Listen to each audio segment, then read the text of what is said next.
Halo teman-teman semuanya, balik lagi di channel gue S Gaming. Jadi di video kali ini, gue akan memberikan pembahasan lengkap tentang pembaruan iconic moment yang akan muncul di eFootball Point Store pada bulan Mei ini. Penasaran? Yuk kita lihat full videonya. Oke, yang pertama teman-teman semua, seperti yang kita ketahui bahwa setiap bulan Konami pasti akan memasukkan iconic moment yang muncul di tahun 2020 ke eFootball Point Store untuk ditukarkan dengan eFootball Point. Dan nantinya setiap kali kamu ingin menukar player yang kamu incar di eFootball Point Store ini dengan eFootball Point kamu minimal harus mengeluarkan 25.750 eFootball Point atau mengorbankan 25.750 eFootball Point kamu untuk mendapatkan satu iconic moment. Dan rumor yang kuat bahwa iconic moment yang akan keluar di bulan Mei itu yaitu ada Puyol, ada Ljungberg, ada Roberto Carlos, dan ada Batistuta. Ini Konami gimana sih? Rumahnya kok nggak keluar-keluar? maklum, anak mas Konami soalnya. Oke, yang pertama teman-teman semua, player yang dirumorkan akan keluar untuk eFootball Point Store itu ada Puyol ya teman-teman. Jadi seperti Puyol itu seperti yang kita ketahui itu memiliki gaya permainan perusak atau The Destroyer. Nah, Puyol ini base ratingnya itu ada 91, max ratingnya itu 96, dan max rating apabila dia di boosting itu 97. Nah, di sini dia itu memiliki physical contact serta ball winning yang sangat mantap ya teman-teman, dibarengi dengan jump, defensive awareness, dan aggression yang sangat bagus. Di sini kalau lawan kalian tuh cuma long ball, itu pasti akan kesulitan melawan si Puyol ini teman-teman. Kenapa? Lihat, dia di sini memiliki ball winning yang baik ya teman-teman, serta jamnya juga mantap. Dan di sini physical contact dari si Puyol ini 99. Artinya dia tuh pasti akan menang duel, pasti akan, kalau dia tuh ngebody lawan, pasti Puyol ini yang akan menang teman-teman. Jadi kalian yang incar-incar back lah untuk memperkuat squad kalian, gua saranin sih tukar sama Puyol aja. Oke, player selanjutnya yang dirumorkan akan keluar yaitu ada Ljungberg. Nah, jadi Ljungberg ini gaya permainannya itu ada prolific winger, dan dia ini best playernya itu 89, max ratingnya itu 94, dan apabila di klub bos itu dia itu menjadi 97. Dan di sini ya gue bilang B aja sih ya sebenarnya, karena dia ini bagusnya kalau di klub bos aja, atau ketika kalian menggunakan Arsenal itu pun ya nggak terlalu ngaruh juga sih, karena speednya juga dan akselerasinya itu ya B aja sih ya, masih bagusan Ronaldo lagi ya sepertinya.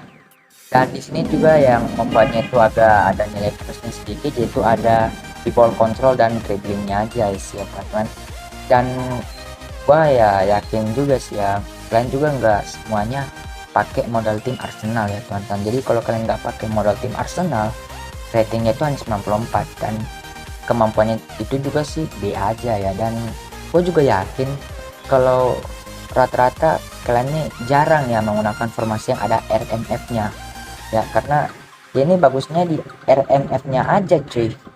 Kalau kalian makainya di AMF dia tuh 96, tapi gua rasa sih untuk gaya permainan prolific winger di IMF tuh kayaknya kurang cocok ya guys ya. Jadi ya ini sih tergantung kalian ya. Kalau kalian fans Arsenal dari dulu atau fans SSB Arsenal dari dulu yang udah ngincer banget mau nukar sama Ljungberg ya silakan.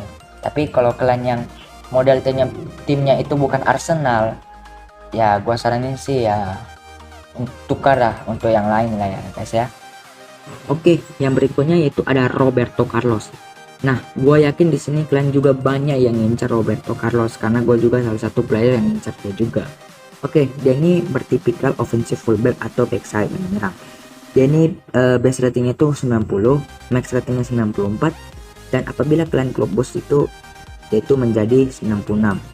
Dan di sini gue yakin beberapa dari kalian tuh nggak mau gunakan model tim Real Madrid, dan dia ini bagusnya itu kayaknya hanya bagus di apanya aja ya, apabila di klub bos aja ya kayaknya sebenarnya, karena di sini offensive awareness-nya itu apabila kalian pakai klub bos atau menggunakan klub Real Madrid atau menggunakan model tim Real Madrid itu masih 80 guys.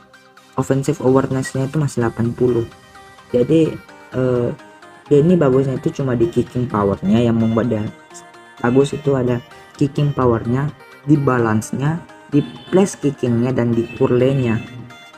Dan untuk speed dan akselerasinya itu sih ya wajar ya, sebenarnya itu rata-rata dimiliki oleh offensive fullback pada umumnya.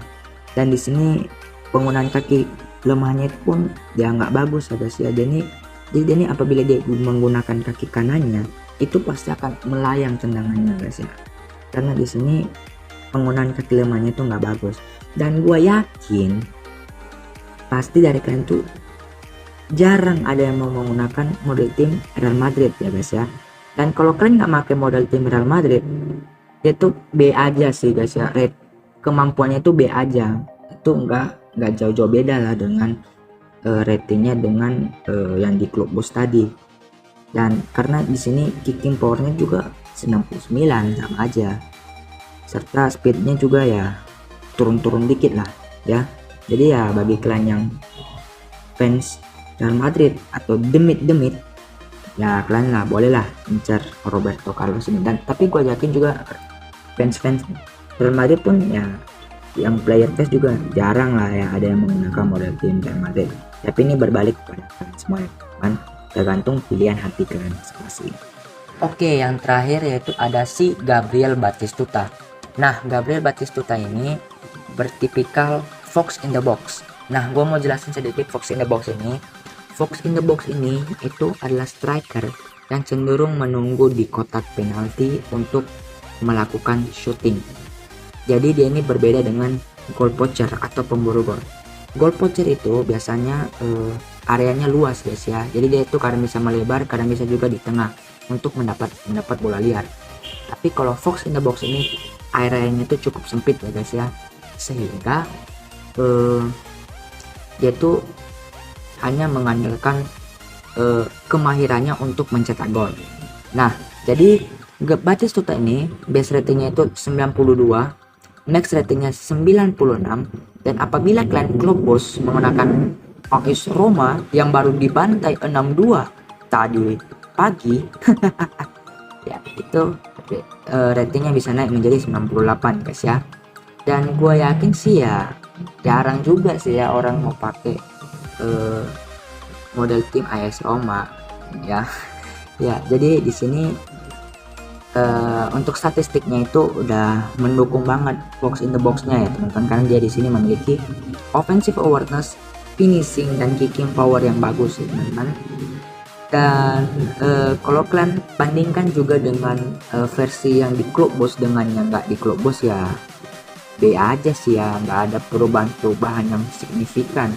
Perubahannya itu cuma di bagian dribbling, dan ya gue yakin sih ya seorang striker itu nggak perlu banyak dribbling kalau sudah di depan kotak penalti, nggak perlu banyak dribble lah. Itu intinya kalau sudah one on one dengan kiper itu ya tinggal shooting aja ya guys ya. Dan dribbling pun ya sebenarnya nggak terlalu diperlukan lah untuk seorang striker. Dan di sini ya gue juga masih bisa lah saranin kalian untuk incar si Batistuta ini. Cuma kalau kalian mengincar Batistuta ini atau kalian menukar dengan Batistuta ini ya terima konsekuensi juga guys ya, karena di sini dia itu memiliki kelebihan serta kekurangannya juga guys. Kalau kalian nggak pakai model tim AS Roma itu udah dia itu nggak memiliki operan yang bagus lah ya guys. Jadi ibaratnya kalau kalian ngoper pakai ini orang itu ya udahlah pasti mudahlah dipotong oleh back lawan ya. Tapi kalau keuntungannya itu kalian bisa mendapatkan seorang striker yang paten lah menurut gua, karena di sini dia memiliki offensive awareness, finishing, dan kicking power serta akurasi kaki kanan dan kaki kirinya yang bagus ya guys ya. Gua lupa nih, kalau kalian itu memainkan PS itu dan menggunakan striker itu kan pasti jarang ya, atau ada di saat-saat momen itu ketika striker itu tidak menggunakan kaki terkuatnya untuk menendang. Nah, Batistuta ini ya bolehlah, masih bisa lah untuk digunakan kaki lemahnya ya. Dan dia ini maksudnya bagus lah, kaki kiri dan kaki kanan ini sama-sama hidup lah ya teman-teman. Karena ini gue pelajaran sama si Owen. Owen itu kaki kanannya itu kuat banget guys. Tapi kalau kalian pakai kaki kirinya itu udah selesai, bola itu pasti keluar angkasa guys, melayang tendangan itu kayak Balotelli. Jadi ya bolehlah kalian incar juga si Batistuta ini kalau kalian itu mengincar striker yang tipikal house goal ya guys ya. Oke, mungkin seperti ini aja ya untuk pembahasan tentang iconic moment yang dirumorskan akan keluar di bulan Mei. Bagi kalian yang menyukai video ini, bisa kalian pencet tombol like di bawah. Dan bagi kalian yang belum subscribe, silahkan kalian tekan tombol subscribe di bawah, karena subscribe itu gratis tanpa biaya apapun. Dan turn on notification-nya untuk video-video selanjutnya. Oke teman-teman, itu aja untuk video kali ini. Thanks for watching and see you next time. Bye bye.